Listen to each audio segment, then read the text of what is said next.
What a big night we have for you tonight. You're looking at a live picture of New York City as the three men vying to be the next mayor of New York City are debating. I'm Sharon Crowley reporting to you from the Fox 5 newsroom here on the Upper East Side of Manhattan. We have so much to get to tonight. Fireworks already happening among Democrat candidate for mayor Zoran Mamdani, Independent Andrew Cuomo, and Republican Curtis Sliwa. They are underway right now. This is the last debate before Election Day, so all eyes are watching what's happened. They've already gotten to a lot of topics that we're going to get into. But first, let's see the candidates arriving. Zoran Mamdani, who ran on trying to get free buses for New York City if he's elected, arriving on a bus appropriately. You can see a ton of supporters he has outside the LaGuardia Performing Arts Center in Long Island City, Queens. That's where this debate is taking place. He's the front runner by double digits going into this, has a commanding lead against his rivals. That may be why he didn't stop to talk to our Morgan McKay. She told me she tripped in the scrum there, but she's okay. Don't panic. Our political reporter there with her show Politics Unusual every Friday, been following this race for us. And there Zoran goes in, and you can see he has a lot of supporters out there. 34 years old. He would be the youngest mayor in New York City history if he is elected. Okay, now let's look at his rival. Independent. I called him Democrat because he was our former governor, former New York Governor Andrew Cuomo, running as an independent, trying to make headway here tonight ahead of this debate. Let's take a look at him arriving ahead of the debate. Also, plenty of supporters there shaking his hands. In this case, the former governor, Andrew Cuomo, did stop and talk to us. Let's hear what he had to say and how he was feeling moments before the debate started. New Yorkers need to hear the truth. No more BS from con artists. They have to hear the truth. Not mincing words there. No more BS from con artists. His words against his chief rival there, Zoran Mamdani. But Republican Curtis Sliwa also arriving a little earlier today at the venue there. The big question was, would he wear the beret or not? He didn't wear it in the last debate. He has been getting pressure from all sides, including his old boss. I think it's his old boss because I think he quit today. He's a radio host on WABC radio, and he was pretty upset with a billionaire Catsimatidis for urging him, among others, to get out of this race to give Cuomo a better chance at beating Mamdani. And of course, the race now just 2 weeks away and early voting starting this weekend. So it's a very exciting time. Let's hear what Sliwa had to say as he went in. Oh, wait. Will I wear the beret? Will I not wear the beret? And you got two guys on that stage that know I'm coming at them full throttle. No holding back. This is the last debate, 90 minutes.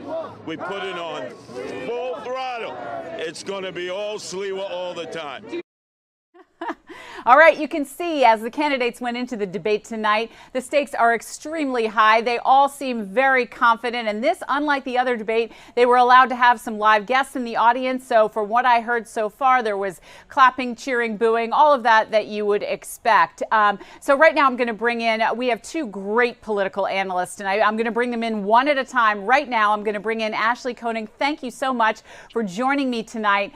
Boy, it's been an interesting night already. This debate, I think, a lot different than the last one. A lot of substance. Right off the top, there's insults, of course, all the way through, but they were really pressing the candidates on where they stood, whether it was fighting crime on this city, rent-stabilized apartments, affordable housing, the cost of living, really things that New Yorkers care about. What was your takeaway off the top from what you've heard so far?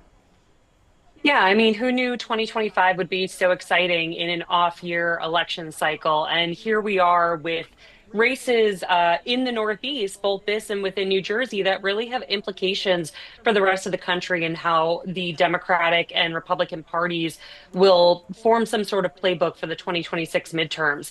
You know, I think we certainly have seen some strong points for Cuomo during this debate, and even Sliwa, quite frankly. And, you know, we've seen these three candidates thus far go at it on some very important key issues that are centric to New York City.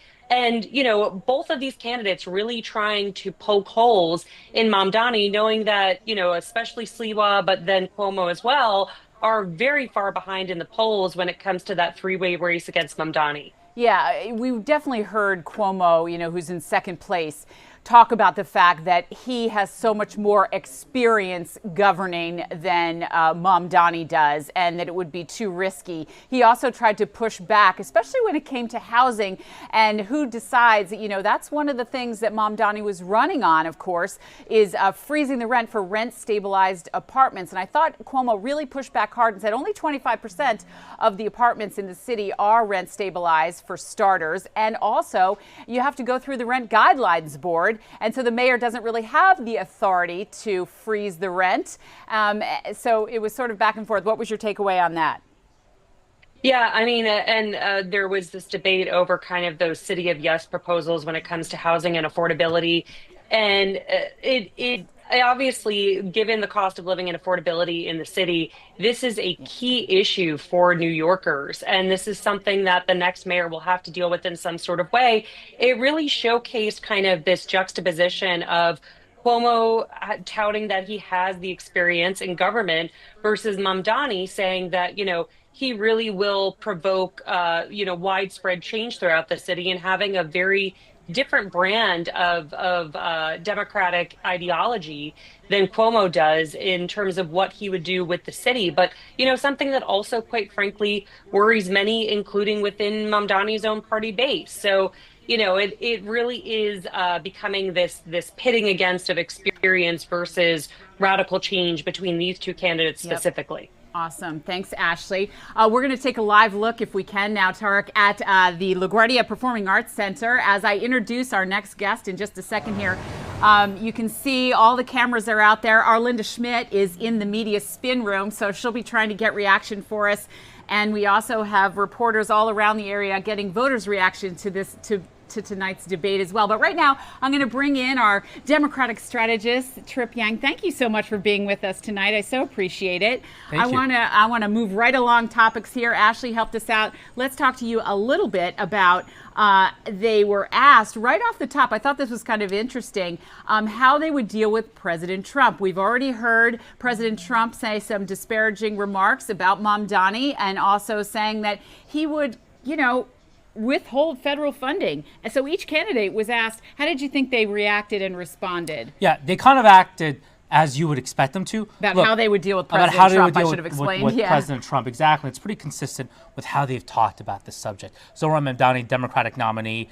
Most registered voters in New York City are registered Democrats. Donald Trump, very unpopular, deeply unpopular with Democrats. So Mamdani said, I would stand up to Donald Trump. Cuomo, he needs some Trump voters. He said, look, I will hold him accountable to an extent, but also work with him. He kind of had a little bit more of a softball approach to Trump because he does need Trump voters. And Curtis Sliwa, he's the Republican, even though he's not a Trump Republican. Curtis Sliwa's voters do overlap the most with Donald Trump's voters. So Curtis Sliwa was the most measured when talking about Trump. But clearly, the looming anxiety here in New York is that federal funding could be cut next year for the next administration, and all these candidates have to talk about it. And since we're talking about President Trump and the relationship with President Trump, and Ashley, I'm going to bring you in here in just a minute. Let's look at the video of that ICE raid yesterday at Canal Street. Everybody knows that's where you go to buy, a purse that looks like a Gucci purse, but is not a Gucci purse. And this got a lot of attention and demonstrations instantly into the evening last night, and we showed you some of that. Each candidate was asked if Donald Trump sends the National Guard into New York City and how they would deal with ICE and federal agents in the city. Let's bring in Ashley here. Ashley, and then I'll get to you, Trip, too. What do you think? Do you think the candidates handled that okay? Because they all are going to have to deal with that for sure. Yeah, certainly. And, they all have varying degrees of how they think they would be able to deal with it. And Sliwa, while not a Trump supporter, as Tripp had mentioned, and did not agree with the raid on Canal Street, he certainly doesn't think the kind of the one-upsmanship that perhaps Cuomo and Mamdani are trying to play with Trump would necessarily work. And he's trying a much more cordial approach in what he is saying and how he would deal with the president. Cuomo, on the other hand, is saying that once again, he has the experience of dealing with Donald Trump throughout the pandemic. Really, none of these candidates thought that the presence of ICE was at all necessary here, and just to different varying degrees of how they would actually tackle this issue if it were to happen again. Once again, Cuomo saying he's dealt with this before in New York, so he knows how to deal with it again. All right, Ashley, thanks. I'm going to ask you, Tripp, to weigh in on this issue because it is going to be vital. New York City is not just any city. This is the most looked at and powerful city in the entire world, I would argue. And you must deal with the President of the United States. And he has threatened to send the National Guard already. He's already, put that out there that it's a possibility coming to the city. He's already said he doesn't want to deal with Mamdani, the front runner in this race. What do you think about what the candidate said and whether or not they will be able to have a relationship should they win? Look, so the issue of the over-militarization. Last night on Canal Street in Manhattan, very densely packed. I've worked near that area for over a decade. Having tank-like vehicles on a super crowded pedestrian street in downtown Manhattan, no one believes this is the right way to go about things. By the way, yes, I am a lifelong Democrat, but don't take my word for it. The NYPD and Police Commissioner Jessica Tisch has said, we do not want Donald Trump to send the National Guard. We do not want the over-deployment of federal agents and federal agencies here on the streets of New York City. The NYPD has said it would actually lower community trust in collaboration with local law enforcement and make New Yorkers feel less safe. So I am actually not surprised that none of the three candidates running for mayor tonight expressed enthusiasm about Donald Trump's over-presence in New York City. Of course, no surprise, Zohran Mamdani, Democratic nominee, he had the strongest response to Donald Trump tonight. All right, awesome. Listen, you bring up a good point. Don't go anywhere because guess what? We have some breaking news for you that I'm going to tell you before we take a break. The candidates tonight, Zohran Mamdani, the frontrunner, said he would keep Jessica Tisch on. Former Governor Cuomo also said he would keep Jessica Tisch on as the police commissioner. And Sliwa also seemed to be in favor of her. So that is some breaking news for you. We're going to talk more about how each of the candidates would handle crime and reducing it here in New York City. It's a big issue for voters and on mass transit. And we have so much more. We're going to take a live look at the LaGuardia Performing Arts Center where the debate is going on, and we'll be back in 2 minutes. Keep it right here.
And welcome back to Newsroom Live. You're looking at a live picture of the LaGuardia Performing Arts Center in Long Island City, Queens. Welcome to our YouTube audience on the Fox 5 NY YouTube page and our Fox Local app. And I see we have some comments in the live chat there. That's because our webmaster, that's what I'm calling her, Alex Meyer, is working remotely here and posting our comments. So we appreciate it. Thank you so much for joining us this evening. There's so many more topics to get to. We left you with the zinger that it looks like everybody wants to keep on the current police commissioner, Jessica Tisch. Whether that will happen or not, very unclear, but she does have the support of the candidates on the debate stage tonight. I have a couple of other topics to get to. I want to get to, a lot has been made about Mamdani's comments, and I'll start with you, Ashley, about the Jewish community. There are more Jewish people here in New York than almost anywhere else except Israel. I have said that before. These are really issues that matter. He's said that he would, arrest Prime Minister of Israel, now Bibi Netanyahu, if he came to New York in the past, among other comments. He was really hammered on that tonight, not just from the moderators also, but from the other candidates. How do you think Mamdani handled his past comments that many consider anti-Semitic? Yeah, I mean, this is something that will continue to loom over him throughout the remainder of the campaign. Now, he obviously has a solid double-digit lead in the polls, but this is something that both other candidates have attacked him on, and something that does follow him. Whether or not we see that as a major sticking point for somebody against Mamdani, the polls really aren't bearing that out right now. But it certainly is a place that both Sliwa and Cuomo can comment on and can try to bring Mamdani down on. Yeah, it's very interesting. You know, he said that he would be a mayor should Mamdani be elected for all people, whether they were Jewish or not. We even heard Republican Curtis Sliwa say that he has two sons who are Jewish, or their mother's Jewish, and, they were worried for their safety. A prominent rabbi over the weekend on Park Avenue Synagogue also telling Jewish New Yorkers not to vote for him, to vote for Cuomo instead, not to vote for Mamdani, because there is such deep-seated concern about this issue. And it doesn't sound like he's off the hook yet. Yeah, not really. And like you said, Sliwa has been bringing up some kind of personal anecdotes tonight throughout the debate, this being one of them, and a pretty strong moment and strong personal connection. So, much like we've also seen in the debate, not to jump ahead, but like we've seen the allegations against Cuomo come up in the debate, yes. This is a sticking point against Mamdani right now. And so this is perhaps, along with kind of his more radical stance and policy positions, this is something also that he will have to meet head on and tackle through Election Day. All right, great. Ashley, so stay with us. I want to bring up crime again. Cuomo has said he would hire more police officers. I'm going to ask Tripp to join me now and weigh in on this, because Mamdani's really on the hot seat here because he has said in the past he wanted to defund the police. It's a contentious relationship. And he said he's apologized to police officers, but as the front runner, really he's getting most of the pointed questions tonight. How do you think he handled how he would, and of course he wants social workers to go out and deal with the homeless problem, and there's been a lot of pushback on that proposal because it's pretty dangerous to go up to a mentally ill person in the subway. So I will say this, Zohran Mamdani had a very strong performance tonight.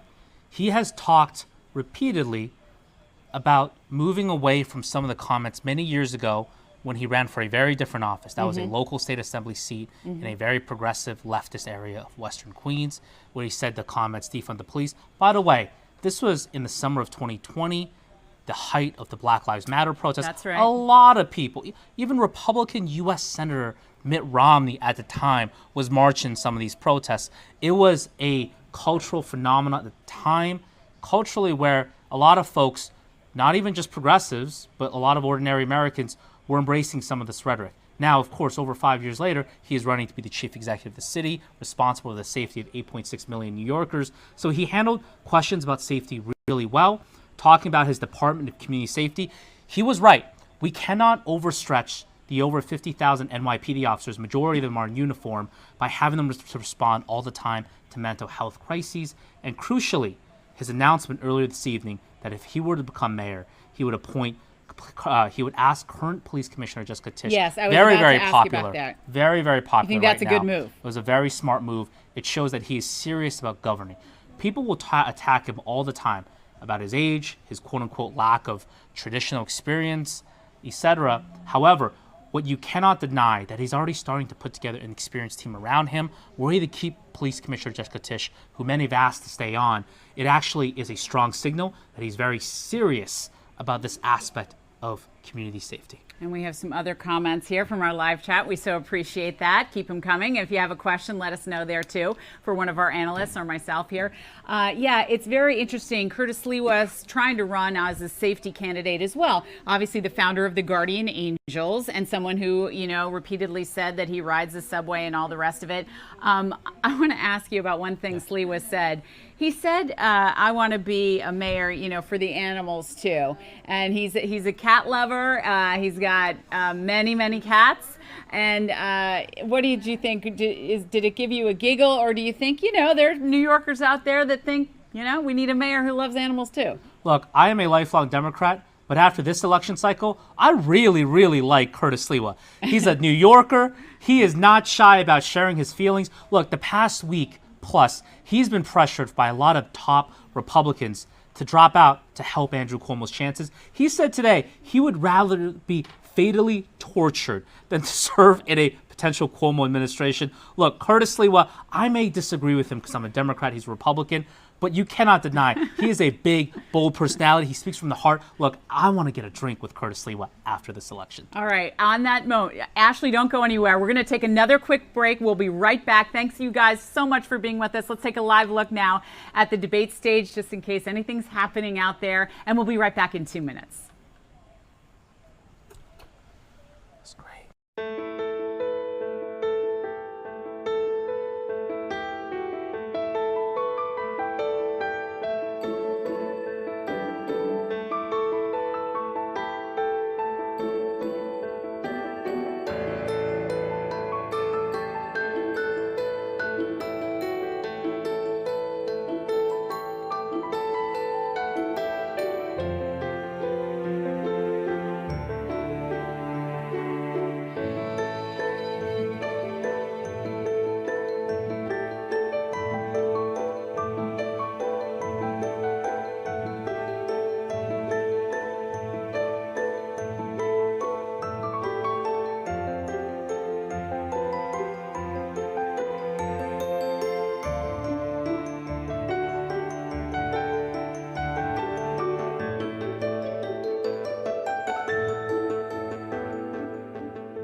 And welcome back to Newsroom Live. It's 8:23 on a Wednesday evening, and you're looking at a live picture of the LaGuardia Performing Arts Center in Long Island City, where that debate is still underway. We're going to have all the highlights for you, a full recap on the 10 o'clock news right here on Fox 5. Thank you so much for joining us. We really appreciate your comments.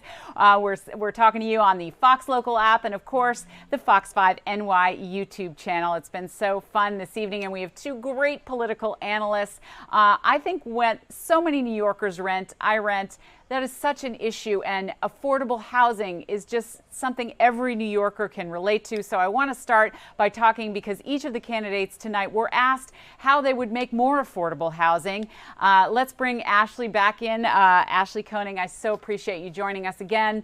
How do you think that they handled it? Because there was this issue of building affordable housing takes years. And to do it, you need relationships with developers. How did you think, lay out how each candidate responded and how you think they did? Yeah, this all comes back to that experience question, right? And so if we're talking about the housing proposals that are on the ballot, this is something that Sliwa opposes, as something that Cuomo does support. And Mamdani really didn't seem to take a position. And so, but Cuomo's kind of plus here for him is that he keeps touting that he has these relationships. He has the relationships with the unions. He is able to make this work. And of course, which is coincidental given the name of the center in which the debate is taking place tonight, he touts how it took him only 4 years to build LaGuardia under his governorship. And how he was able to fast track something like that. So he was trying to show that off as a way in which he could show that he could build housing in a very quick way and able to be to solve the housing crisis that is happening within New York City. So, again, and then he and Mamdani kind of went at each other, with Mamdani saying that he did not do things when he was governor, and then with him saying Mamdani didn't do things when he was in the state assembly. So this was a real, sticking point for these two candidates, especially, to be able to go at each other about their records or lack thereof when it comes to affordability and the lack of housing within the city. Yeah, and there's no question about it. There is a lack of affordable housing at all levels, and Mamdani clearly trying to appeal to the poor, seemed to know the median income of many New Yorkers, $70,000, and they would not be able to afford the current rents in most of the boroughs here. And Sliwa's point of view was, let's take all this empty housing in Midtown Manhattan and convert it into affordable housing. Unclear how long that would take as well. I see. Yes, this is the last mayoral debate. One of our YouTube persons posting in the chat. This is the last mayoral debate before the election on November 4th, and early voting begins this weekend. So I'm going to bring in Tripp here to join us to weigh in on that and one other topic before we leave you guys tonight. So what do you think? How do you think, not just the rent stabilized issue, let's get past that. So many people are just regular renters. What did you think of the candidates' reaction in response to how they would build affordable housing? And is it realistic? Would it be another 5 years or so? Yeah, so I really thought this was a great debate talking about specific policy details. Look, most industries, telecommunications, healthcare, financial services, are really regulated by federal and state government. Housing and development is really the one big industry where the city of New York, specifically the mayor, has enormous power. More so, I would argue, than the federal government or the state government. And so it is no surprise to me that all candidates, Democrat, Independent, Republican, were talking about building more affordable housing. The truth of the matter is you need all types of housing. Affordable housing, more investment in NYCHA, which is our public housing stock, more market rate housing, etc. And of course, there are different forms of affordable housing, rent stabilized, etc. But look, I did think as a Democrat, Zohran Mamdani had a really strong plan building 200,000 affordable housing units. We really need all of this at various median income bands, basically saying we need middle class folks to have it, we need working class folks to have it. And talking about housing was actually, as quite frankly, as an audience member, one of the highlights that I enjoyed from this debate. Love it. Awesome, Tripp. Don't go anywhere. We are wrapping things up here, but before we do, we still have time. Ashley, I hope you're listening. I want to know, let's just talk about the personality. Let's talk about the performance. Cuomo got some criticism last debate. He was a little too stiff. How do you think the candidates perform? Because I heard a lot of zingers coming out of all three of them tonight. I thought they all performed way better than they did during the last debate. Ashley, what did you think? Yeah, I mean, I definitely think it was a spirited debate, and it leaves a real choice for New Yorkers going forward in these next couple of weeks. But certainly they all kind of got their digs at each other. Sliwa is clearly not going out of the race to give those votes to Cuomo. And Cuomo and Mamdani are still, head to head over here and trying to best each other on the challenges that we've seen for each of these candidates throughout the entire race. So definitely something to watch tonight. All right. Awesome. Thank you so much. And Tripp, you'll get the last word here. What do you think? 20 seconds. How do you think the candidates performed? There was certainly a lot of energy at this debate, very lively. Look, it was it's very indicative to me. There's two candidates talking directly to the people, the masses, and not the elites. And it was the Democratic nominee, Zohran Mamdani, and the Republican nominee, Curtis Sliwa. I don't know about that third guy. All right. Thank you, Tripp. We so appreciate you joining us tonight, and Ashley as well. I'm Sharon Crowley reporting to you from the newsroom here on the Upper East Side. I'm so happy to have these two political minds helping me get through this. Let's take another live picture of the LaGuardia Performing Arts Center, and we hope you join us tonight on the 10 o'clock.